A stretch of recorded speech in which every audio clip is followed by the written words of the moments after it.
Congratulations, grabe.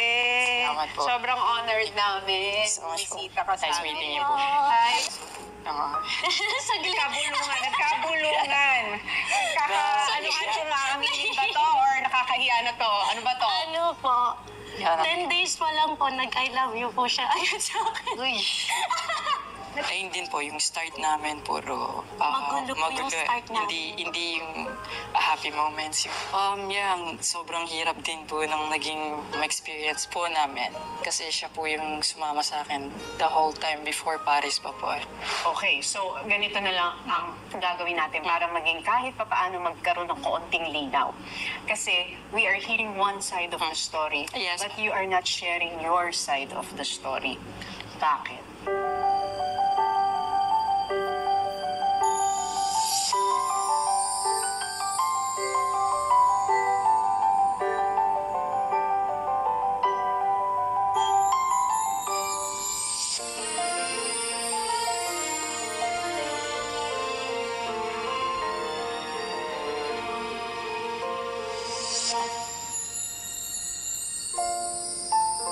Grabe talaga. Grabe yung honor na Thank you so dinala mo much sa Pilipinas. Two-time gold medalist Nakakabahan ako.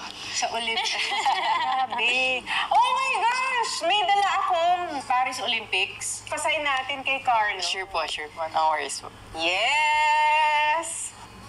Yay!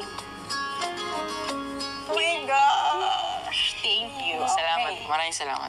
So ngayon kasi, yung pagkapanalo mo, talagang bukod sa sineselebrate ng buong Pilipinas, kasama na din dyan yung private life mo. Naging interesado na yung tao. Di ba? Dahil din very much active si Chloe sa buhay mo. Okay. So, nag-start ka ng gym na 7 years old? Yes po. Nag-start po ako 2007. Pero before po ako mapunta sa gymnastics po, nag-start po kami sa tapat po ng Manila Zoo. Before, may malaking playground po kasi doon. And at that time din, also yung breakdancing. And hindi yung sayaw yung gusto namin matutunan lang. Kasi marami po kami nag-start eh. Almost 17 to 20 na bata po eh. And then, nagtatatamting po kami. Tapos natutunan mo lang yun sa kalsada, di ba? Yes po, yung mga basic na po, backhand spring, somersault, front somersault, side area. Paano ka natututo mag-somersault nun? Paano yung bagsak? Saan kayo bumabagsak nun? Sa damuhan lang po, yes po. Para hindi masakit. Yes po. And then, may kakilala kaming magaling tumambling. Doon lang sa lugar namin. Pero hindi namin alam na gym na siya. So yung kaibigan namin yon, may kaibigan siya. Then ayun yung nagsabi sa amin, ba't hindi daw po kami sumali ng gymnastics. And then, dinala po kami ng lolo ko po doon sa Rizal Memorial. So doon, nakitaan ka ng kakanyahan sa pagtumbling, yung ganon. Ano yung nakitaan mo at nagustuhan mo dun sa ginagawa mo? Na-enjoy ko po kasi. Siyempre bata, laro-laro po eh. And gusto ko po talaga matuto yung mga tricks po, yung mga flips. Kailan mo na-realize na, ay parang hindi na laro to, parang ito na talaga ang gusto kong karirin? 2012 po, London Olympics.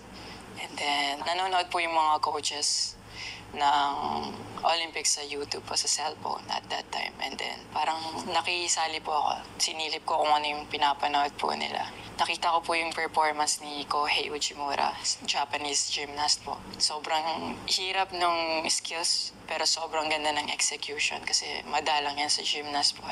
So, doon ako na-inspire na, gusto ko rin sumali sa ganyan and gusto ko rin balang araw manalo katulad niya. Doon po nag-start akong mangarap po talaga. Okay, na-plan lalo yung dream na sasali ako sa Olympics, gusto kong gawin yung napanood ko. Paano na nagtuloy-tuloy? Nung dumating na yung Japanese coach ko, 2013, doon ko na-realize na sobrang hirap ng gymnastics. Wala akong basic, wala akong flexibility. Nabibuild pala siya habang bata ka. So, na-skip ko yung ganong... Kasi hindi nagkaroon ng formal training. Yes po, wala pong maayos na plan. Yeah, binalik kami sa basics. So, kailan yung naramdaman mong ready ka na? Yung unang-unang competition na nasalihan mo? Siguro yung hindi ko lang po makakalimutan talaga. 2016 po, na Pacific Rim po yun. May international competition. And nag-stand out po ako sa floor, sa vault. nakakuha din po ako ng all-around. Nakakuha din po ako sa parallel bars. So, doon ko na isip na, like, kaya ko na palang makisabay sa ganitong level. So, doon ko, like, na-realize na gymnast ako. So, yun yung parang pinaka-biggest competition na nasalihan mo nung time na yun. Nanalo ka. Yes po.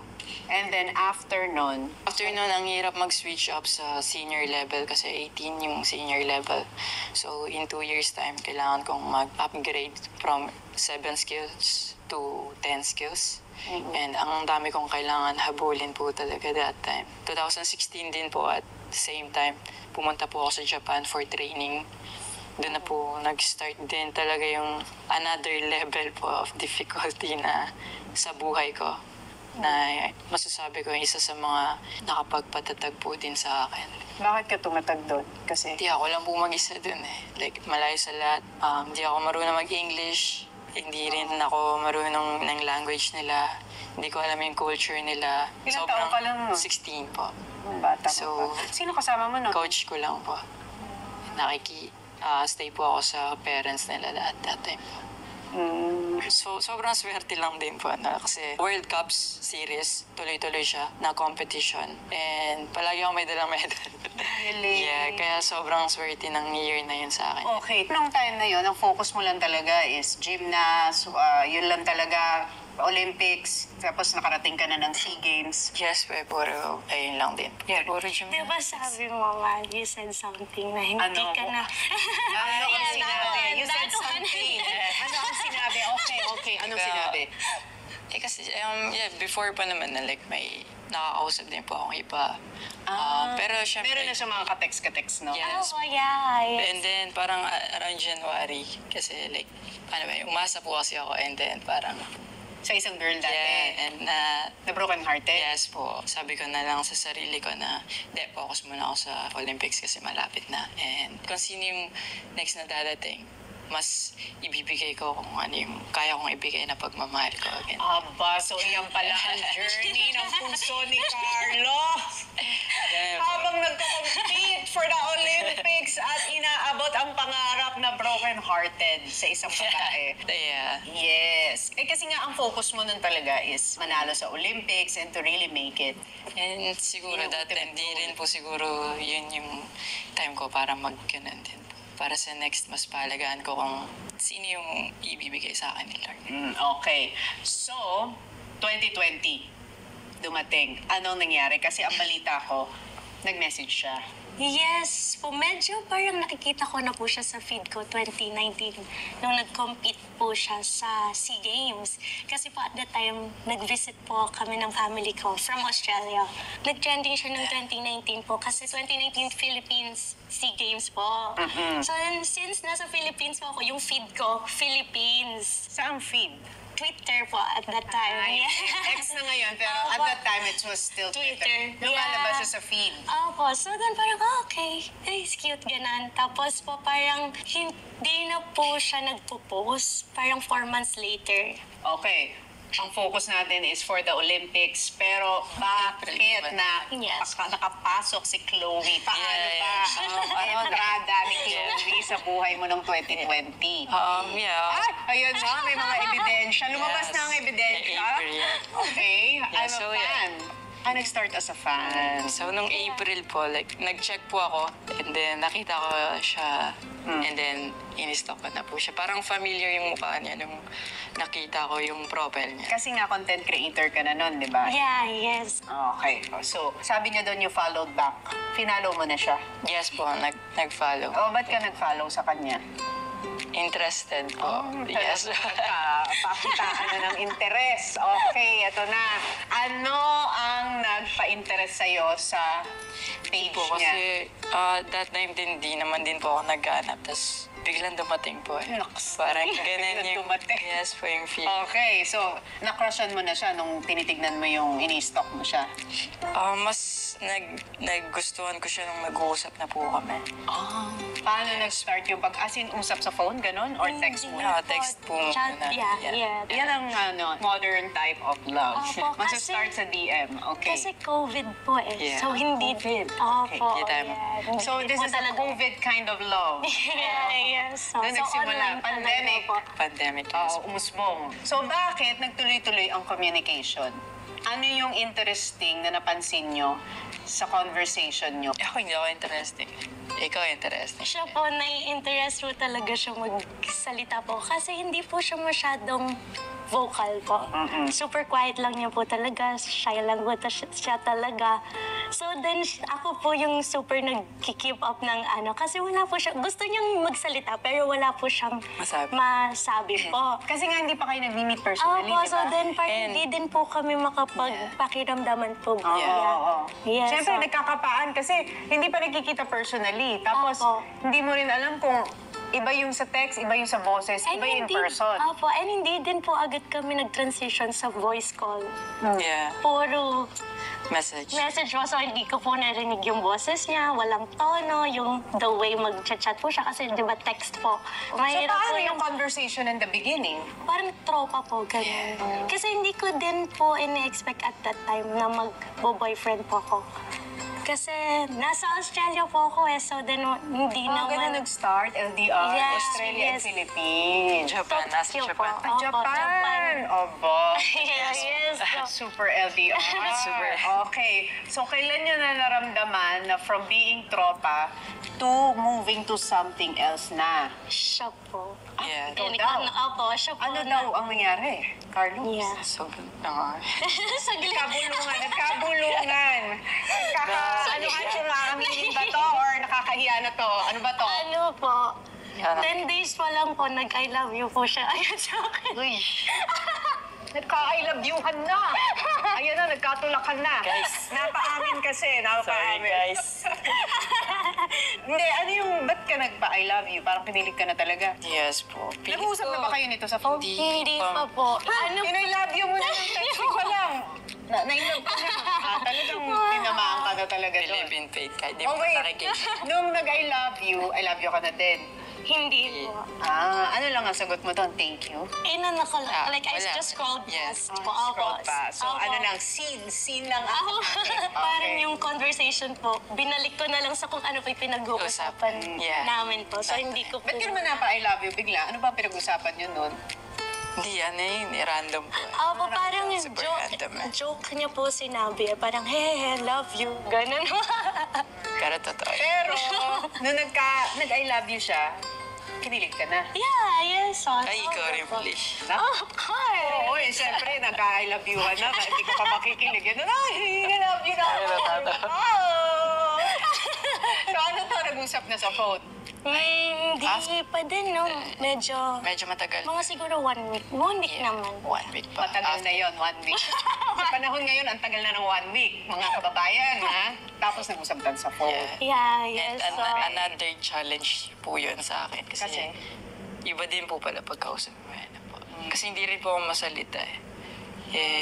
Hindi ko na-explain kung ano yung gusto kong gawin, ano yung nararamdaman ko, ganun po. Bakit hindi ka ma-express as a person, tingin mo? Mayayain po kasi talaga. Kahit nung elementary pa lang hanggang... Lalo nung napunta ako sa Japan kasi wala akong kausap. So, kailangan mo talaga yung parang si Chloe na malakas yung personality. Kasi siya yung nagki-keep going po ng lahat ng conversation namin. Lahat ng message ko, puro patapos po eh. Parang, oo, hindi lang, parang ganun. Parang Siya ano yung- siya. yeah. Pamanap yung words. Kaya akala ko po hindi din siya interested. Hindi interested pero nag-I love you-han na. Okay? So, kailan natin masasabi na naging officials? 2 months. 2 months. yes. Ano yung nag-video call na kayo? Palagi na po kami nagkaka-call po. And mas napapalapit na rin po sa isa't isa. Nag-start na siya maging independent sa buhay. Ilan taon ka naging independent? 18. Yeah, di po kasi siya nag-message na at all, parang in 2 Kasi days. nga nawala ako. Oo, nawala po siya. Nag-move po siya ng mga gamit. Nang hindi kasi siya nagpapaalam po. So, sobrang nag-alala po ako na hindi ako pinatulog. Ganun po. Ba't ka naman naging independent nung nag-move out? family problems din po sa Australia. Meron ka din. Yeah, nauna po ako. Yeah, yes po. Ayun din po, yung start namin puro Magulo po yung start namin. Hindi yung happy moments, yung Di po usually pag nag-i-start kayo, first 6 months, 3 to 6 months, happy. puro happy moments yung Kami po sinashare mo. Pero Yeah. nag-start kami, puro ganito yung nararanasan ko. sa mga bad side po namin kami nagsimula. Nagsimula. Hindi ko pa nahanap mismo yung sarili ko that time din eh. Before Olympics, na-help niya din po kung paano gumawa ng mga plans. Paano ko i-approach differently yung trainees ko. Kasi frustrated ako palagi, stress. And kasi palapit na ng palapit po. And wala na rin akong mapaglapitan. So, siya yung nagiging hingahan ko po. And pahinga din po at the same time. Kailan kayo una nakita? 2022 po. Nagpunta po ako ng Vietnam Yeah. for SEA Games po. Ano impression mo sa kanya pagkakita mo in person? Iba po yung naging energy. Low vibrational po siyang tao eh. Naging low vibration. Yeah. So hindi siya yung parang pag tinignan, parang yung, di ba po may tao na pag tinignan mo talaga. Parang si Alex. Oo, Yung yeah. sister ko ganon. Yeah. Malakas Kaya na din po parang may aura kayo ng like bubble. Sa kanya parang ang liit niya pong tignan. Like not physically also. Pero yung aura niya parang ang liit tignan po. Parang ano siya, Opo, very yeah. reserved. Yes. So, paano ang naging adjustment? Ayun po, nahirapan din po after. Nung pag-uwi po ng Vietnam po, so umuwi na po akong Australia, umuwi naman siya ng Yeah. Tokyo po. Nag-usap po kami, like deep talks po Yeah. talaga kami kasi sinabi ko po sa kanya yung mga ayaw ko. Kasi first time pong kaming nakita, so parang may mga napansin po ako na ganito, ganyan. Pero hindi ko po siya sinabihan na ibahin mo to, ibahin mo to. So sinabi ko lang po yung mga napansin ko na ayaw ko. Tapos sabi ko, it's up to you. Like, you don't have to do anything. You don't have to change yourself. Tapos siya naman po kasi yung nag-step up para po mapunan yung mga kulang. Yeah, kulang po. Dami rin realization po na hindi ko siya nabigyan ng parang alaga and attention at that time. Hindi ko siya matrato ng the way I wanted po. Talagang ang focus mo na is your career, the sports, being an athlete. Yes, Ibang mga athlete very focused. Kailangan mo talaga nung pag magre-relationship ka, Yeah. yung naiintindihan yung lifestyles mo. Yeah. Ayun din naman po, bago kami magkakilala, ayun din naman po yung sinabi ko sa kanya na prioritize ko yung gymnastics. Once na manalo ako ng Olympics, like, gusto kong mag-spend time sa iyo, ganito, ganyan. And gusto ko kasing palagi nagpo-provide po. So, ayun yung way ko po na magpapakahirap ako ngayon para pagdating sa future, like, hindi tayo mahirapan dalawa and mapupulfill ko yung gusto kong gawin para sa relationship natin. Okay, pumunta na tayo dun sa Paris Olympics. Paano nangyari yun? Sobrang hirap din po nung naging experience po namin.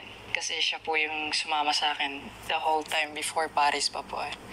So, kasama ko na po siya sa Japan ng... Pumunta ka na ng Japan? Yes po, Yeah, yes po. 2023. Balik-balik na Yes po. po. So, 2020 po to 2022, nakapag-ipon po ako. Abo. Yeah, yes. Grabe yung effort niya sa'yo Yes. talaga. Talagang siya ang nagpakita ng Yeah. talagang And galing po, support ko talaga to all lahat the ng way. fly niya po doon, galing po yun sa kanya. Like, Effort niya talaga. Okay, so nung nagkita kayo ng 2022, 2023, 24, hindi na kayo naghiwalay. yes po, hindi. Parang ganun Yes. na nga po, yeah. Pero tinanong ko po siya kasi pabalik na din Yeah. po ako ng Australia. Yung mga competitions leading up to Olympics po, importante. There's 3, no?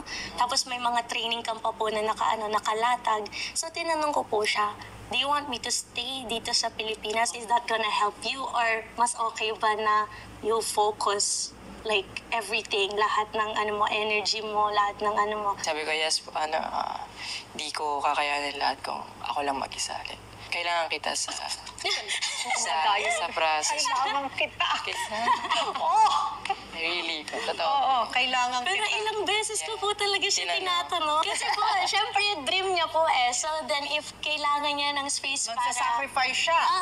Yes Pero po. ang sagot niya is, Mag-stay daw po I ako. want you to stay. Ayun po, so nag-arrange na po Yeah. kami kung paano kami mag-i-stay together. Yes. Ayan, hanggang Olympics po, magkasama po kami. Eh, kasi parang hindi na kayo mapaghiwalay. Nung Paris Olympics, nung lumipad kayo doon, ikaw as an athlete, Yes. naramdaman mo ba na mananalo ka ng 2 beses? Eh, hindi po dalawang beses po. Target lang po talaga is kahit makaisa. Kahit anong medal, basta isa.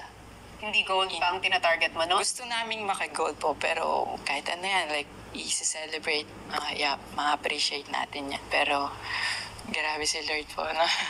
Dinalawa po talaga, no? Siyempre, kaming lahat, pinanood namin yung ginawa mo nung competition.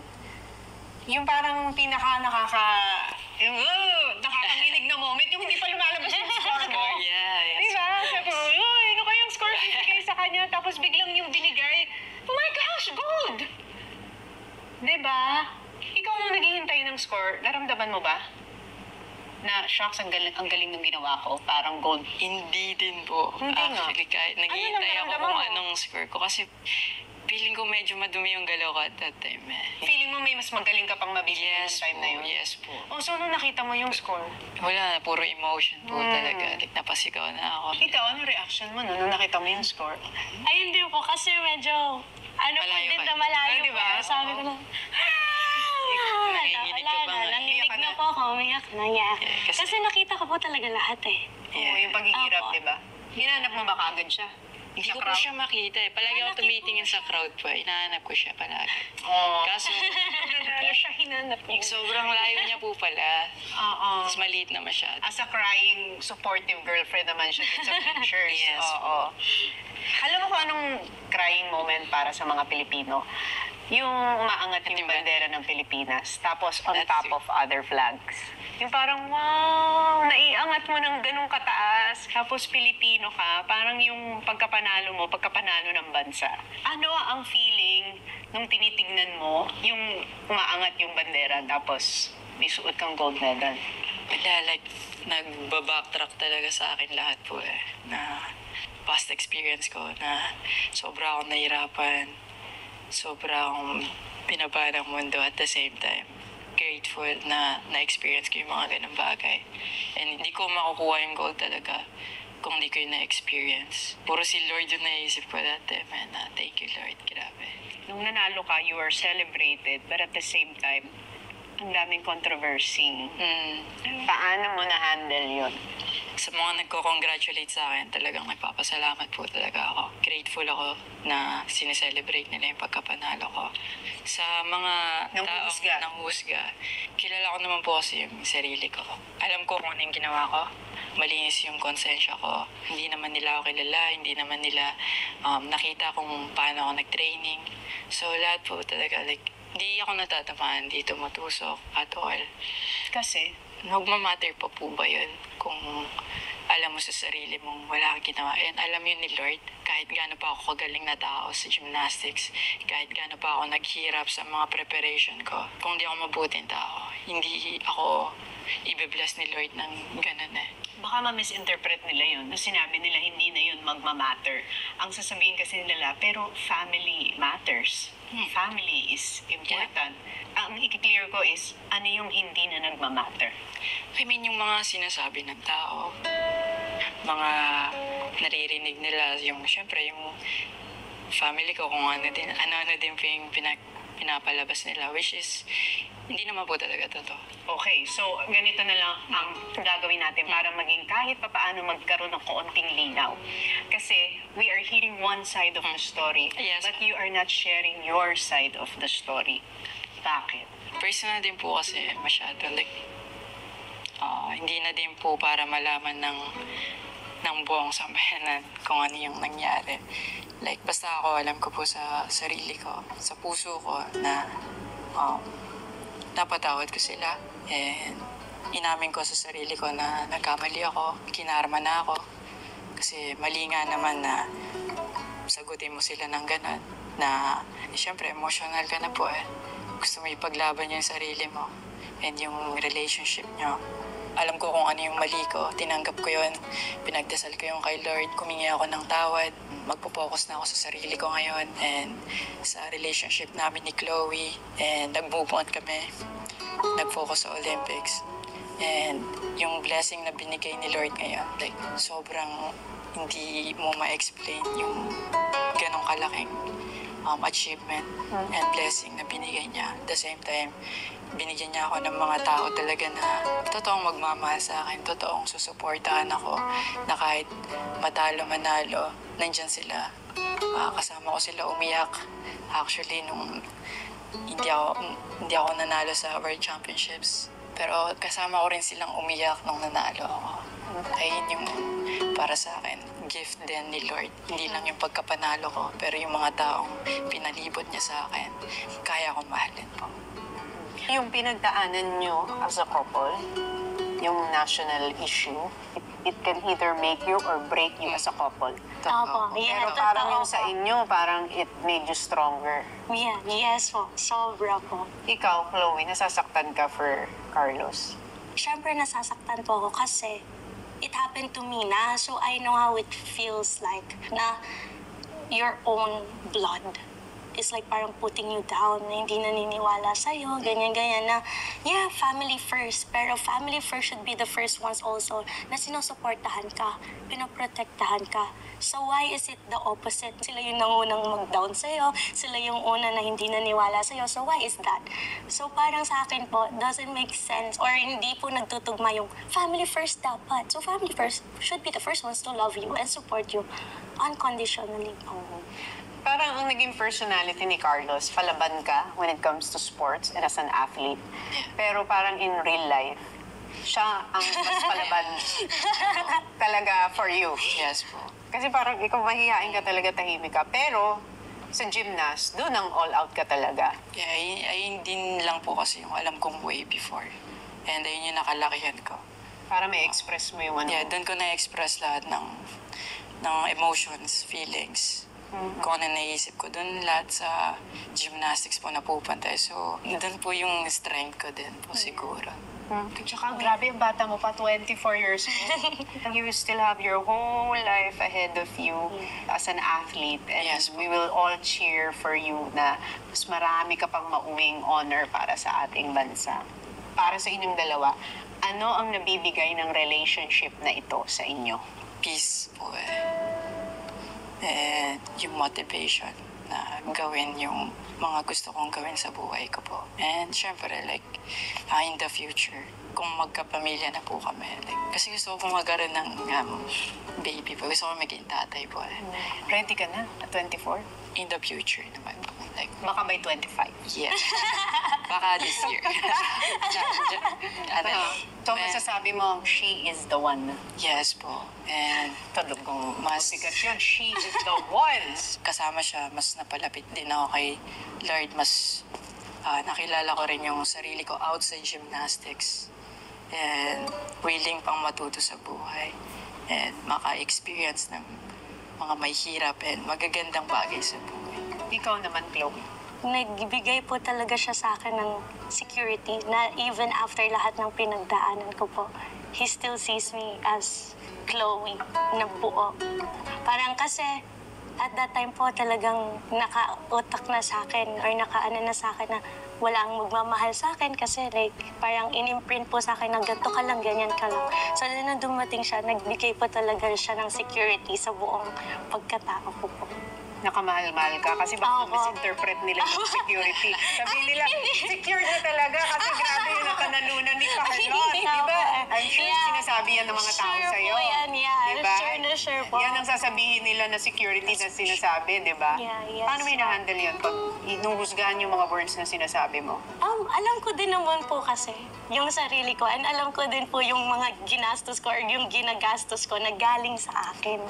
So din hindi ko po kailangan siyang i-explain. Alam ko and alam po ni Kaloy Yeah. yung lumalabas na money or mga ginagastos ko daw po from kanya na hindi naman. Ang hirap maging public figure. Yeah, yes po.